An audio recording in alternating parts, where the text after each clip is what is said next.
The New Patriotic Party is accusing the Economic and Organized Crime Office EOCO of human rights violations over the continued detention of the former CEO of the National Food Buffer Stock Company, Abdul Wahab Hanan. Despite reportedly meeting a 60 million cedi bail condition, Abdul Wahab Hanan remains in EOCO custody. He is under investigation for alleged financial misappropriation during his tenure. We are now joined in studio by the National Youth Organizer of the NPP, Salam Mustafa, who has strongly criticized EOCO's handling of this matter. Grateful to you, Salam. You're welcome to ChannelOne TV studios. Thank you. You've been very vocal about this issue. You've masked up with some members of his family and friends, members of the party at EOCO last week, demanding his release. He's still in EOCO custody, despite reportedly meeting the bail condition. Yeah, that's true. Good evening to your viewers. I'm sad as a citizen. If what we're seeing is anything to go by, then Ghana is in a sorry state. I say this because no one is against accountability, is against probity. We as a party don't shy away from having our ex-government officials account to the Ghanaian people and government holding them to strict proof of their stewardship when they were in office. Not at all. But where people are whimsical and malicious,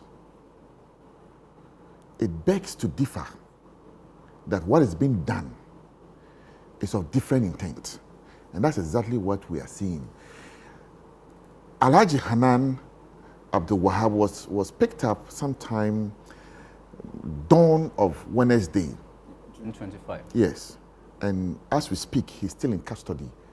Even though the onerous, atrocious, and outrageous bail conditions put on him were met, EOCO will simply not let him go out of sheer brute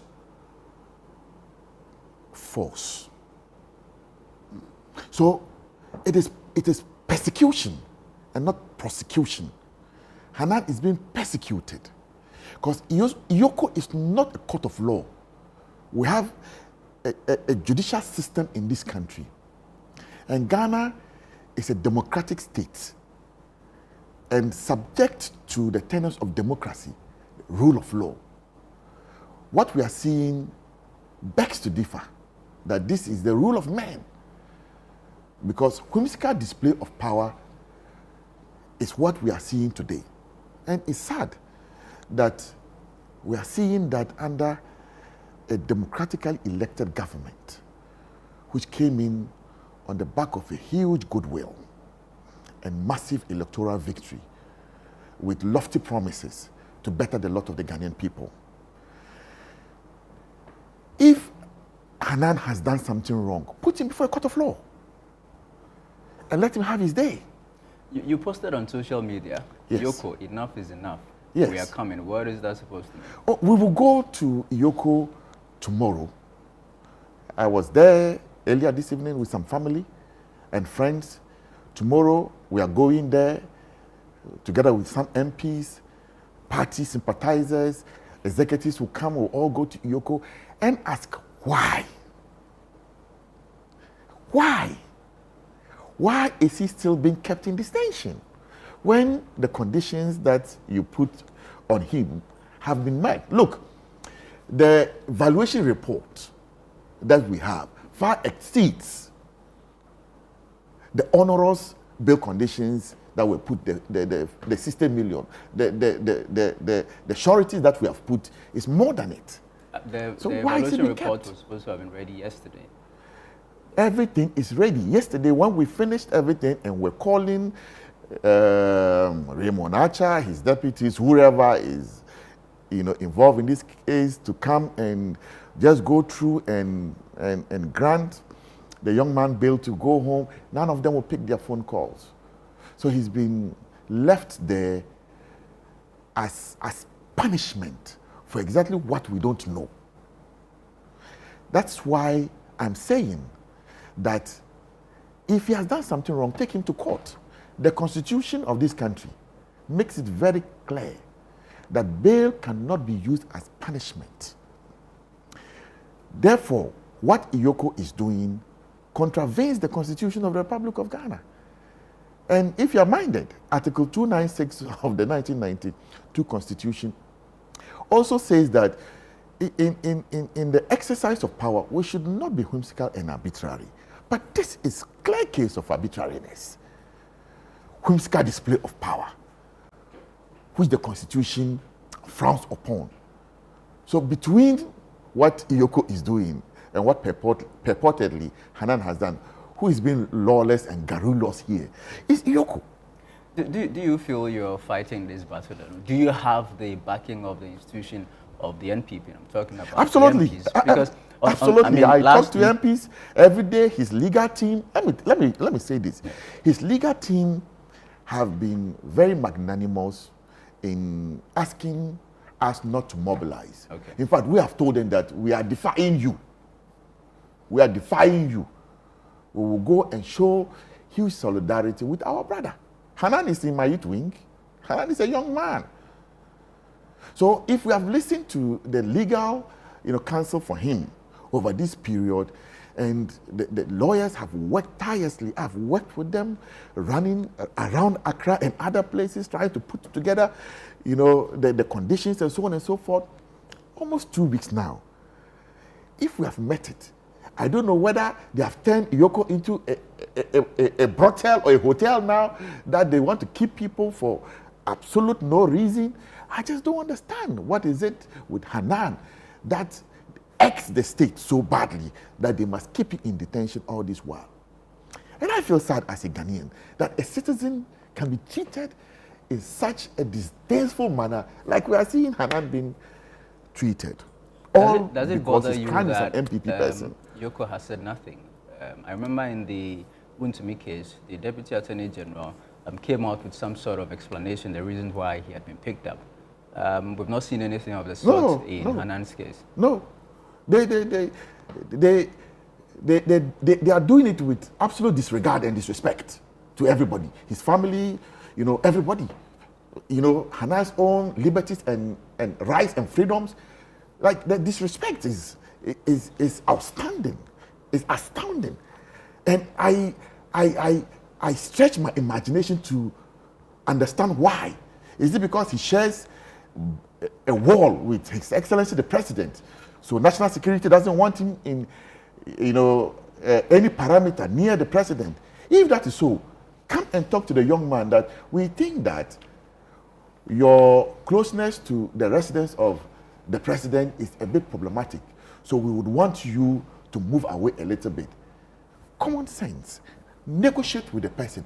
Don't use brute force like it's been done.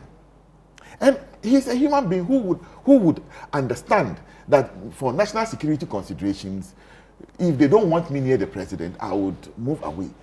But to subject him in this inhumane, wicked manner speaks volumes of the behavior of the NDC. Okay. And I am pained that a government can be so cruel to a citizen. All right. I'm sad. Let's talk some party issues now. The National Delegates Conference is coming on July 19th. You're part of the planning committee. Yes. How are preparations so far? Fantastic. Everything is going on so well. We are meeting and we are on schedule. And hopefully, the coming Saturday is not there. The following Saturday, we are red hot.